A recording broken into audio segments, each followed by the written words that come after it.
John, when we look at the biggest loser today, it's going to be Starbucks. It's among the worst performers in the S&P 500. It's down double digits. Company posting quarterly results that I would say would be substantially below street consensus and cutting its full-year guidance, one of the bigger guidance cuts I've seen in a long time.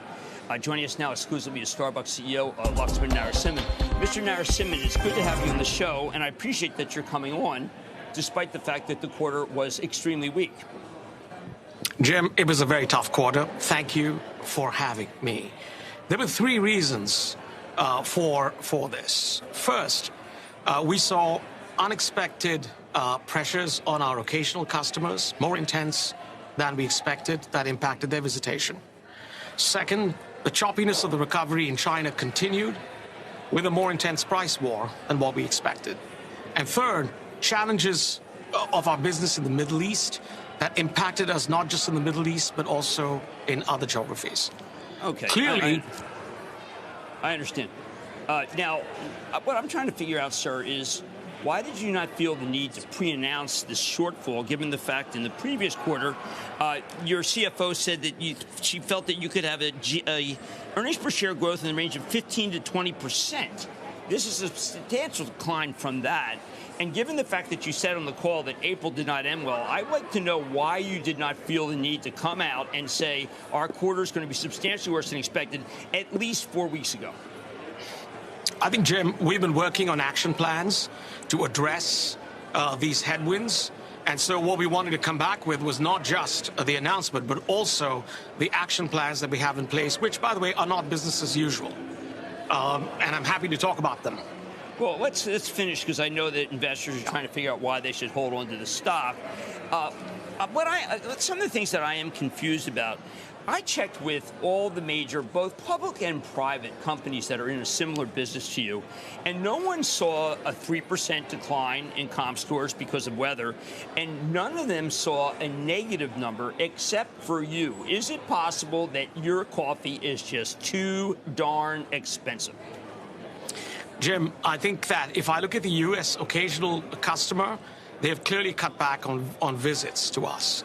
If you look at the value for money scores we have, they're still strong. But there's no question that the occasional customer is cutting back on visits to us. We have not been able to communicate to them the value that we provide.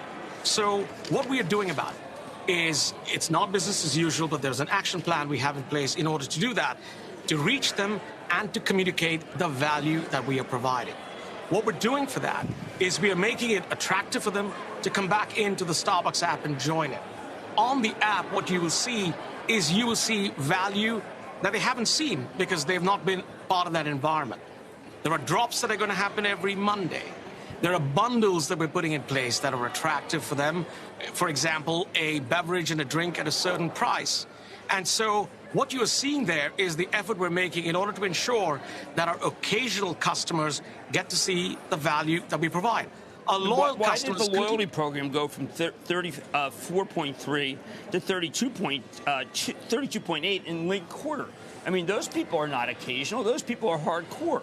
Why did your membership, and I know your membership was up 6% year over year. I'm not concerned with that. I'm concerned with linked quarter. Why you had not the occasional, but the hardcore drop off. Jim, if you look at the most loyal customers, they actually continue to come in, they continue to buy as frequently, they continue to customize and upgrade. It's at the tail of the loyalty program, particularly those that are, in the 90-day active, as we call it. The folks that didn't come back, they, again, are very similar to the occasional customers. We have an action plan in place right now to communicate directly with them with offers that have gone out even as recent as this week in order to ensure that we can reverse the visitation losses that we have seen with them and to bring them back. And yes, you're right. Overall program did grow by 6%. Right, that's necessary. But what's more important, I think, is the linked quarter decline. Now, let me, before I turn it over to my colleagues, you said it's not business as usual, and I want to make a point here, sir. You are still expanding as if it is business as usual. You add, for instance, on the quarter, you talk about opening stores in Honduras and Ecuador.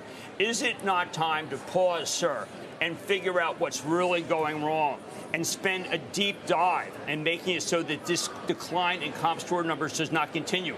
Because it is perilous to the actual existential existence of Starbucks. Jim, thank you for the question.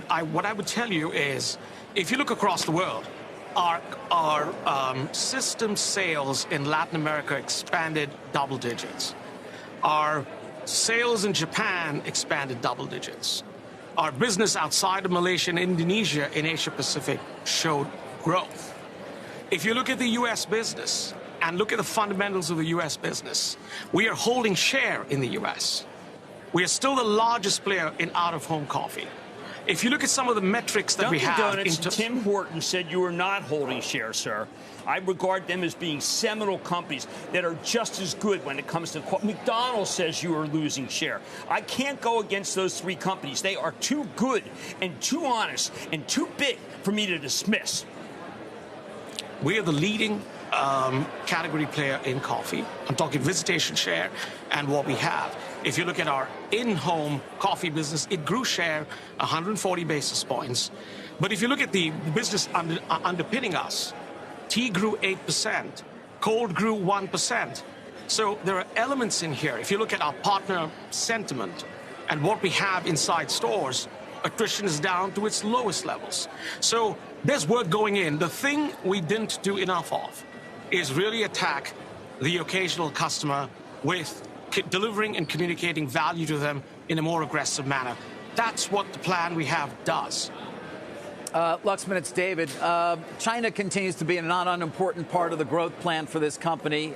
You cite fierce competition there, a slower than expected recovery. But to Jim's question again, why not sort of focus on improving things there and or fighting off the competition? You still are opening many stores. I know the net number was still a pretty significant one for the quarter in China. David, first of all, I think if you look at the overall network of stores that we have, they're in very good health. If you look at the cash-on-cash returns that we get from the new stores and the expansion, they're 40% cash-on-cash returns. We see no reason to change that equation. It does not mean that we're not focused on fixing the challenges we have with the occasional customer and with the fact that they're not visiting us as often. Laxman, I was noted your language in terms of citing a deteriorating economic outlook weighing on customer traffic. Do you really think that's the case? We talk about it endlessly here, as you well know, and it's far from clear that there really is a deteriorating economic outlook. So what is it you're seeing that perhaps many others are not? I think what we are seeing is pressures on the wallet for some of our most occasional customers. And they are translating that into what they're choosing to do. All right, what are they doing then? Well, so some of them are obviously visiting less, as we have seen, hence our action plan, which is about communicating value, which is about ensuring our speed of service improves, so we capture the demand that we already have, and thirdly, that we bring in products that they find exciting. What we are doing with products is, if you look at the lavender matcha, really appealed to some of these customers. We are bringing in new products as our seasonal launches go that are really appealing to these occasional customers as well. So it's about price, it's about value. We're bringing those two together to ensure that the occasional customers find it worth their while to spend their money at a Starbucks.